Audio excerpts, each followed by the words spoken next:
சென்னையில் வெள்ளப்பெருக்கு என்றால் அதற்கும் கடிதம், மீனவர்கள் கைது என்றால் அதற்கும் கடிதம்.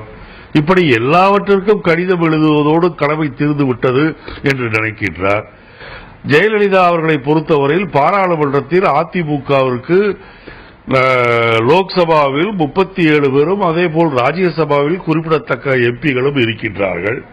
ஏன் ஜல்லிக்கட்டு விவகாரத்தை பாராளுமன்றத்தில் அவசர தீர்மானமாக கொண்டு வந்து அவர் அதை ஜல்லிக்கட்டு நடைபெறுவதற்கு ஏன் ஆவணம் செய்யவில்லை? ஆகவே மற்றவர்கள் பழி போட்டு தப்பித்துக் கொள்ளலாம் என்று நினைக்கின்றார்கள். இப்போது சொல்கின்றார்கள் காங்கிரஸ் ஆட்சியில் தான் கொண்டு வரப்பட்டது என்று. சரி, வாதத்திற்கு காங்கிரஸ் ஆட்சியில் தான் கொண்டு வரப்பட்டது என்று சொன்னாலும் கூட இப்போது மோடி தானே உலகம் சுற்று வாலிபராக 1.5 ஆண்டு காலமாக இப்போது பிரதமராக இருக்கின்றார்.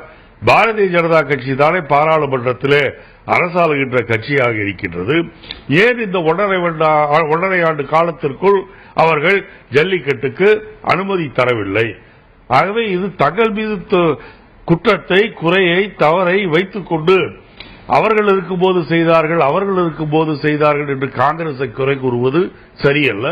என்னை பொறுத்தவரையில், தமிழ்நாடு காங்கிரஸை பொறுத்தவரையில் ஜல்லிக்கட்டு தமிழகத்திலே நடைபெறுவதற்கு விரைவில் அனுமதி தருவதற்கு மத்திய மாநில அரசாங்கங்களோடு நீதித்துறையும் வழிவகைகள் செய்ய வேண்டும்.